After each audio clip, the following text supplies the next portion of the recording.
పెళ్ళైనప్పటి నుంచి అభివృద్ధిస్తున్నాం, అక్కలు వేస్తా ఉన్నాం. అట్లా కాంపౌండ్ కట్టింది మనకి, పడుతుంది కట్టించింది మనమే,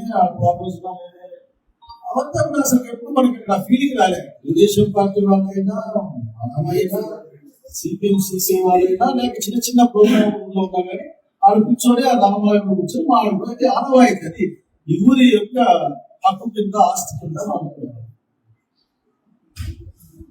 కానీ ఆశ్చర్యకరంగా రామాలయంలో మీటింగ్ పెట్టుకోకూడదని పోలీస్ డిపార్ట్మెంట్ వాళ్ళు నాకు ఫోన్ చేయాలి, నేనే పొద్దున్నే ఫోన్ చేస్తా. కాకపోతే ఆ సమాచారాన్ని శ్రీరామ్ రెడ్డి అక్కడ ప్రసాద్ గారు చెప్పలేదు అనుకుంటే అందరూ కూడా చెప్తా ఉంటే అడిగారు, లేదండి దేవుడి గుడిగా మీరు పర్మిషన్, దేవుడి గుడిలో పర్మిషన్ ఇస్తాం. దేవుడి గుడికి అయితే పర్మిషన్, దేవుడి గుడి పర్మిషన్ అతీతంగా ఉన్న అంశం వాళ్ళకి వచ్చినాయి. సరే, నేను సునీతో మాట్లాడాను, డిఎస్పీ గారితో మాట్లాడాను. వీళ్ళు ఆ యాక్ట్ 30 ఉందంటే అమల్లో, ఆ యాక్ట్ 30 నుంచి ఉంది. బ్రిటిష్ వాళ్ళ కాలంలో ఆ యాక్ట్ పెట్టారు. ఎప్పుడన్నా ఏ సమస్య వచ్చినా యాక్ట్ 30 ఉంది అంట. మనకెవరికి నోటీసుగా మనకి చెప్పింది యాక్ట్ 30 ప్రోగ్రామ్ పెడుతున్నామని చెప్పింది. నేను విన్నామన్నా చెప్పి నాకు ఇవన్నీ ఆలోచన ఏమంటుంది, ఎందుకు ఇంత ఒత్తిడి మన పైన ఎందుకు ఆలోచిస్తా వస్తాం. ఇంకో సంగతి గుర్తుకొచ్చి మనం పోస్టర్లు పెట్టుకున్నా పీకేస్తాం. ఇప్పుడు మా ఊళ్ళో ఫ్లెక్స్ లేదు, ముందు బాగా అలవాటు అయిపోయింది. బాగా అలవాటు లేదు కానీ ముందు మా ఎక్కువ అలవాటు. మన వాళ్ళు పెట్టుకుంటే అటు పీకేస్తాం. నేను దాని కూడా చూసుకుంటూ వచ్చిన, అసలు నిజంగా అందరూ పీకేస్తా ఉన్నారా అనేది గమనించలేదు. కానీ అంటే అట్లే ఉన్నాయి. కేవలం జగన్ రెడ్డి పార్టీ, వైఎస్ఆర్సీపీ మాత్రమే పీకలేదు. నేను పోలీసు వాళ్ళకి చాలా స్పష్టంగా చెప్పాలనుకుంటాను. ఉంటాను పోలీసు వాళ్ళు ఎవరు, మీరు చెప్పండి మీ ఆఫీసర్, చట్టం అందరికీ సమానంగా ఉంటుందని చెప్పండి. రాజకీయ పార్టీలకు సమానంగా ఉంటుంది, ఎమ్మెల్యేలకు, మంత్రులకి సమానంగా ఉంటుంది, మాజీ మంత్రులకి, మాజీ ఎమ్మెల్యేలకు సమానంగా ఉంటుంది, ఆఫీసర్లకు కూడా సమానంగా ఉంటుంది. తప్పించుకోలేదు. ఈ చట్టంలోనే పనిచేస్తుంది దేశం. నాకేమనిపించింది అంటే వీళ్ళు ఒక 2-3 అంశాలు దీంట్లో ఉన్నాయనిపిస్తాం. ఇక్కడ తెలుగుదేశం పార్టీ చేసిన అకృత్యాలకి, లేక తెలుగుదేశం పార్టీ మాట నిలబడడానికి, అది చేసే మోసానికి నిరసనగా 4వ తారీఖు చేయడం కార్యక్రమం వాళ్ళకి చాలా భయం కలిగింది అనుకుంటాము. ప్రత్యేకంగా తోలిందేం లేదు. ఏమాడికి అమ్మాని చెప్పేసి జనానికి వందనాలు చెప్తున్నారు. నమస్కారం. పాపం వాళ్ళే ఎవరికి వాళ్ళే బైక్ వేసుకొచ్చి బస్సులో వచ్చి కూడా చూస్తారు.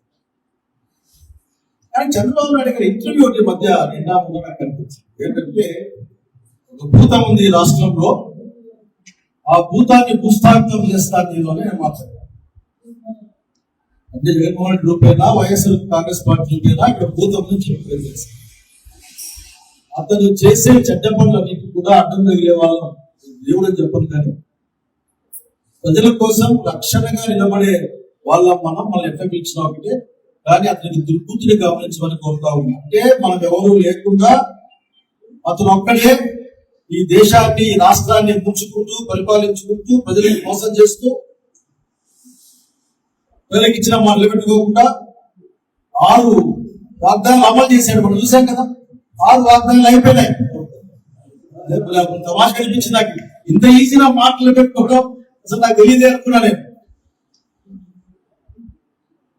వేగరకొత్తులు గ్రామానికి పోయినా అప్పట్లో. ఇప్పుడే చివరికి పోస్టులు మీకు కార్యక్రమం కూడా చేసే కార్యక్రమం చేస్తా ఉన్నారు. ఆలోచించుకోమని చెప్తా ఉన్నారు. నేను గొప్పగా మాట్లాడడం లేదు. నిజంగానే రాజశేఖర రెడ్డి బాలవరు, అర్జునుడు చెల్లెలు నాకు కోపం వస్తే అది ఎట్లా ఉంటుందో ఈ సింగంబాబు తెలుసు, అనంతపురం తెలుసు, ఈ రాష్ట్రానికి కూడా తెలుసు. మీద కోపడాలి. ఇక్కడ అన్ని పథకాలు అమలు చేయాల్సిందే. ఆయన అంటా ఉంటాడు, మేము డబ్బులు ఇచ్చేసినాం, 20, 30, 40, 50 వేలు ఇచ్చేసినాం. సంగతి ఇంకేనా ఉండాలా? 30 లక్షల మందికి ఎగ్గొట్టి కొన్ని ఊళ్ళలో అమ్మఒడి కాదు నాన్నఒడి కింద నాన్నకి డబ్బులు అకౌంట్లో వేసి అసలు ఏం మాట్లాడతాడో తెలియని విద్యాశాఖ మంత్రిని పెట్టుకొని ఫెయిల్ అయిన పిల్లోడికి 83 మార్కులు 24 మార్కులు వచ్చే ఈ విద్య కార్యక్రమం చేత కదే ఆయన చెప్పిన మాటలన్నీ కూడా ఆఖరికి రాజశేఖర రెడ్డి గారు ఆలోచన వచ్చే విద్యాలయాల్లో అవకాశం తప్ప ఏం లేదు. నేను చెప్తా ఉన్నా, ఎప్పుడో మాట చెప్తా, నిజంగా మీకు పరిపాలన అనుమానం ఏదైనా వస్తే జగన్మోహన్ రెడ్డి గారి దగ్గర కూర్చోండి గంట సేపు, మీకు పాలన అనుభవాన్ని పంచుతారు. ఆయన ప్రజలకు సేవ చేయడం ఎట్లా చెప్తాడు. కొద్ది మాటలు మాత్రమే కాకుండా 1,50,000 కోట్ల రూపాయలు దాదాపు అప్పు చేసి ప్రజలకు రావాల్సిన 80,000 కోట్ల రూపాయలు మిగిల్చుకొని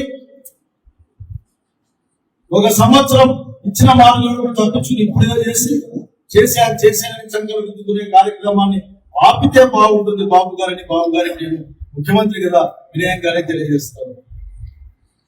కనుక ముందున్న కాలం సవాళ్లతో కూడింది. చిన్నగా అప్పటికే మన పైన ఒక రిప్రెషన్. నేను ధైర్యంగా చెప్పగలను, మేము శాంతి కోసం ప్రయత్నం చేస్తాం, అభివృద్ధి కోసం ప్రయత్నం చేస్తాం. దానికి రెండో షేప్ కూడా ఉంటుంది. ఆ రెండో రూపాన్ని చూసే ప్రయత్నం చేయొద్దండి. వైఎస్ఆర్సీపీ కార్యకర్త భయపడ్డు జగన్మోహన్ రెడ్డి గారి నాయకత్వంలో భయం అంటే తెలియని తెలియజేస్తా ఉన్నాను. ఈ సందర్భంగా వచ్చే కాలంలో చాలా పోరాటాలు ఉంటాయి. అన్ని రంగాలను కూడా మనం బలోపేతం చేసుకుంటాం. ఒకే ఒక్క లక్ష్యం, మన పార్టీలో ఒకే ఒక్క నాయకుడు జగన్మోహన్ రెడ్డి గారు. మనం అందరం కూడా జగన్మోహన్ రెడ్డి గారిని సీఎం చేయడం కోసం పనిచేస్తాం. అవసరం అదే ఎవరిది కాదు, జగన్మోహన్ రెడ్డి గారి కోసం మనం పనిచేయాల్సిన అవసరం ఉంది, పనిచేస్తాం. ఇదేమి వచ్చే కాలంలో అంటే ఇప్పుడే 2.0 కాలం అంతా కార్యకర్తలు ఏం చెప్తా ఉంటాం. అసలు ఏం చేద్దాం కూడా రాసి పెట్టుకొని చేద్దామని కూడా చెప్తా ఉన్నాం. నేను నమ్ముతా ఉంటాను, రాజశేఖర కుమారుగా జగన్మోహన్ రెడ్డి గారు ఇచ్చిన మాట మీద ఖచ్చితంగా నిలబడతాడు. వచ్చే కాలంలో ఈ ప్రజల కోసం సేవ చేస్తాం, అట్లాగే ప్రజా విద్యార్థుల్ని ఎదిరిస్తామని తెలియజేస్తాం. అనేక అంశాలు మాట్లాడతాం. అసలు ఇది తగ్గేది లేదు. నిజంగానే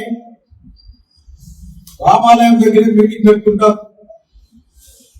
అని కూర్చొని మన నాయకులందరూ గట్టిగా ప్రయత్నం చేస్తే అసలుకి సంగమంలో ఊరు పడుతుందా అని ఆలోచన చేస్తాను. సంగమంలో చాలా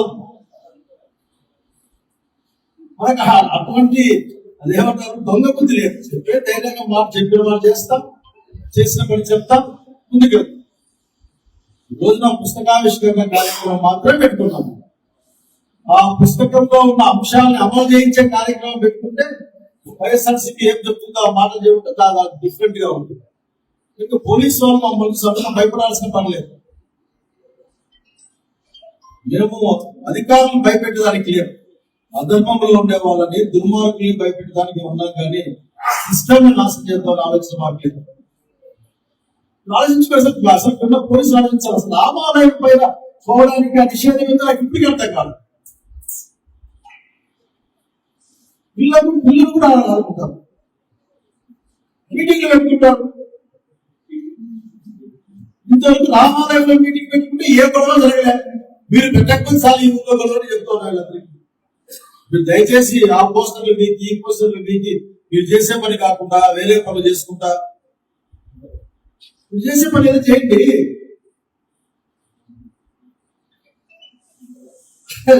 నాకు కొన్ని నమ్మ వస్తుంది.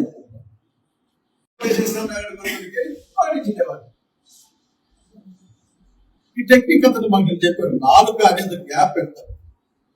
అంటే 4 ఏం చేద్దాం అనుకుంటా తెలియదు, కానీ భవిష్యత్ బాగుండదు అనుకుంటాడేమో. మందం అని మాట్లాడు. 4 మందం చర్మం మందం కూటమి ప్రభుత్వానికే బాబు గారు గమనించమని కోరుతా ఉన్నారు. ఈ రోజున పెద్దగా చెప్పేది ఏం లేదు. తల్లికి వందనం, అమ్మఒడి, చెప్తా ఉన్నా, ఆరోగ్యశ్రీ అంటే రాజశేఖర్ రెడ్డి గుర్తుకొస్తాడు. నువ్వు ఎంత కింద తలకాయ పెట్టినా సరే రాజశేఖర్ రెడ్డి గుర్తుకొస్తాడు. జలయజ్ఞం అంటే కూడా రాజశేఖర రెడ్డి గారే గుర్తుకొస్తారు. అట్లాగే నువ్వు ఏ పేరు అమ్మకు వందనమను, అమ్మకు నమస్కారమను ఏం చెప్పినా సరే జగన్మోహన్ రెడ్డి గారు ప్రవేశపెట్టిన అమ్మఒడి పథకమే గుర్తుకొస్తుంది. ఎంతగా చెప్పుకో, అనేక అంశాలు మాట్లాడుకోవాల్సిన అవసరం ఉంది. జగన్మోహన్ రెడ్డి గారు పదే చెప్తా ఉన్నారు, 2000 సరే రోజుకు ప్రజా సమూహాలు వదిలేసి వెళ్ళిపోతా ఉన్నారు. ఇంత దుర్మార్గంగా మన మీద కుట్రపూరితంగా పనిచేస్తా ఉన్నారంటే, పొదిల్లో లేకపోతే గుంటూరు మిర్చి ఆటలో ఎక్కడైనా సరే పరామర్శకపోతే అక్కడ రాళ్ళు వేసే వాళ్ళు లేక పేపర్లు వేసే వాళ్ళు తెలుగుదేశం పార్టీ ఎవరో అసాధ్య చెబుతులైతే చిరిగి మన మీద కేసులు పెట్టే ప్రయత్నం తప్ప నేను కూడా చూడడం లేదు. పొద్దుల్లో ఆ జనాన్ని చూసి భయపడి ఇప్పటికి దాదాపు 1000 మందిని అరెస్ట్ చేసడానికి ట్రై చేస్తా ఉన్నారు. అలవాటు చేస్తా ఉన్నారు. వీళ్ళు హోటల్కి పోయినట్లు, కాఫీ తాగొచ్చినట్లు, లేక సినిమాకు పోయించినట్లు భవిష్యత్తులో మనకి జైల్లో పోయి అలవాటు కూడా చేస్తానికి ఉండాలి. అడగకపోతే దయచేసి మీ జైలు కొట్టం. అన్ని పైనుంచి పైన మాట్లాడితే ఆ పైన అంటే ఇవ్వడు నాకు అర్థమైంది. చంద్రబాబు నాయుడు గారు మాట్లాడితే అక్కడ సాక్షాత్తు ధర్మం మాట్లాడితే ఆయన మాట్లాడతారు. వాళ్ళ అబ్బాయి మాట్లాడితే ఆఖరికి నాగరి ఎర్ర బుక్ ఉంది, ఎర్ర బుక్ లో మంత్రాలు ఉన్నాయి, దీంట్లో నేను రకరకాల క్షుద్ర మంత్రాలు నేర్చుకుని రాసి పెట్టుకున్నాను. దీంట్లో నేను ఈ బుక్ తెలిస్తే కాలు తిరుగుతాయి, చేతులు తిరుగుతాయి, గుడి జబ్బు వస్తుంది, ఇంకా ఏం వస్తుంది, ఇంకా తడుచుకుంటా ఆయన మాట్లాడే గుర్తు తక్కువ తెలియదు. కానీ అది ఏమన్నా మంత్రగాల బుక్క, మరి ఆ మంత్రగాల బుక్ భయపడే వాళ్ళకి ఎవరు లేరు.